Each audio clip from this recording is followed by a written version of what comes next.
Hey, what's happening, gamers? I'm K-Wing, and this is Fight 4 of Injustice: Gods Among Us Battle Arena. In our last bout, the Green Lantern took on Solomon Grundy and sent him back to the swamps, while Aquaman washed away Cyborg's hopes of victory. Today, the Man of Steel versus Sinestro, the Fallen Lantern, and the Emerald Archer takes on the Immortal Soul, Hawkgirl. Clark Kent, aka Superman, is a mild-mannered reporter for the Daily Planet and protector of both Metropolis and his wife, Lois Lane. Born on the planet Krypton, Kal-El was saved from the planet's destruction by his parents and sent to the Earth, where absorbing yellow sunlight gave him unimaginable powers. Created by two Jewish comic book writers for Action Comics, Superman became the ultimate immigrant in June of 1938. In the beginning, Superman was a social activist that fought organized crime and served in World War II. Back then, Superman was a hothead, and it wasn't until the 1940s he was given a strict moral code and banned from killing ever again. This, along with his Protestant views and softer edge, made Superman the most influential hero the past 70 years. Or as Batman called him, the Big Blue Boy Scout. Well, that is until the New 52. Many don't recognize this uncaring, non-religious, inconsiderate super jerk. He's more Booster Gold than humble protector of the Earth. Kal-El 52 loves attention and casual wear. He's single and ready to mingle with models and other high-profile heroines like Wonder Woman. However, for this game, Clark was happily married and Lois was expecting a little one, but tragedy met the Man of Steel after Joker killed her and nuked Metropolis in the process. Superman then went totally insane, rejecting his morality for chaos. He then created the most ruthless regime in history, enough to even trouble the waters of Atlantis. As for powers and abilities, he has super strength that is almost limitless. I mean, the guy can move an entire planet. Super hearing, super speed, X-ray vision, freeze breath, telekinesis, near invulnerability, and even heat vision. By the way, all his powers have sub-qualities to them as well, as seen in various movies, cartoons, and comic books. Before Injustice took place, Superman had mental blocks placed in his head to prevent himself from going all out and using the full extent of his powers, which has resulted in serious injury to himself and even death. But now he has nothing left to protect, so there's no need for restraint anymore. That isn't to say the last son of Krypton doesn't have any weaknesses though. One kryptonite bullet is all it would take to kill Superman. His powers also wane from a red sun and red sun energy. Plus, he's vulnerable to magic and can be defeated by it. His opponent is the guy with the forehead, Sinestro. Brother-in-law to Abin Sur and mentor to Hal Jordan, Sinestro is a tale of a good cop gone bad. Originally a Green Lantern from Sector 1417, Sinestro was a respected and feared lantern across the galaxies. Sinestro also ruled his home planet like a dictator and was eventually removed from office and sent to the antimatter universe, where he became a Yellow Lantern and set out for revenge against the Guardians and Hal Jordan. Pre-Crisis Sinestro, on the other hand, was your typical mustached villain to be a headache for a Green Lantern. He was designed to look like David Niven as well. In the New 52, all of what happened in the previous DC universe, including the Sinestro Corps through Blackest Night, is officially canon in that universe.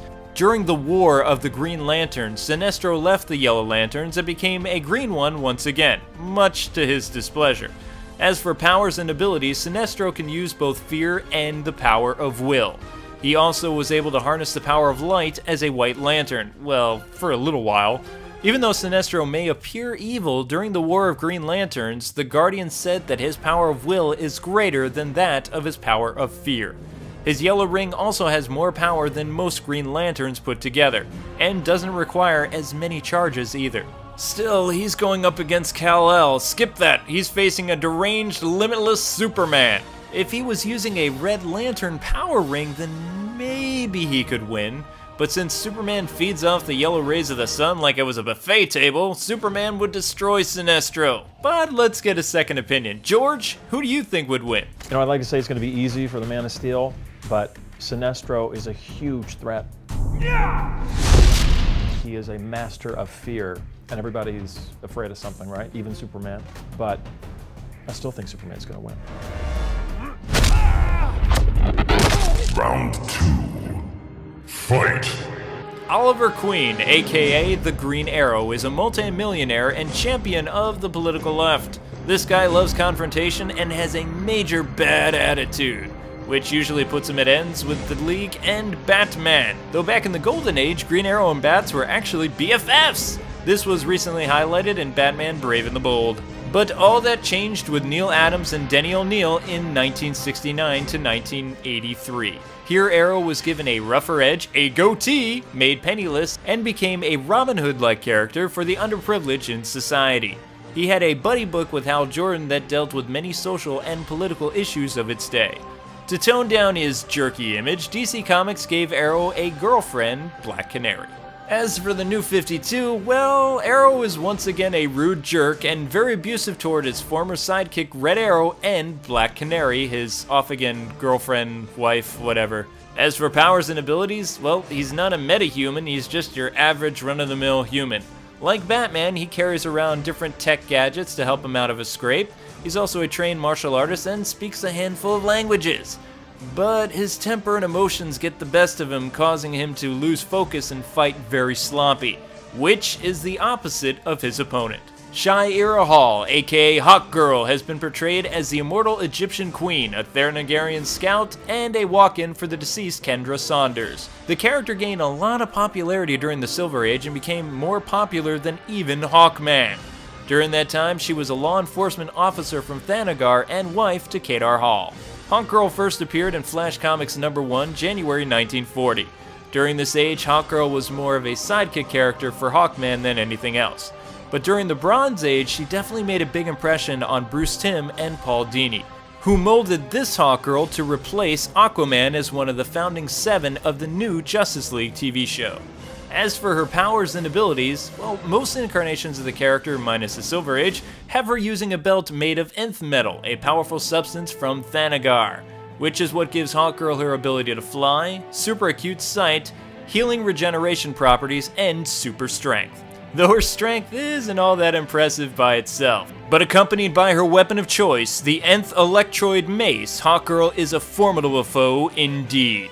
The mace itself is magic and disrupts both black magic and the undead. Hawkgirl never holds back in a fight either and lives by one code: strike first or die. Based on her tenacity and ruthlessness on the battlefield, Hawkgirl would pulverize Green Arrow into green pudding. My pick is Hawkgirl. Still, ladies and gentlemen, those are my picks, but the end result is ultimately up to you. So head on over to dccomics.injustice.com and cast your vote on who will win in this fight. Next week, we begin the quarterfinals with Batman vs. Wonder Woman, and The Flash vs.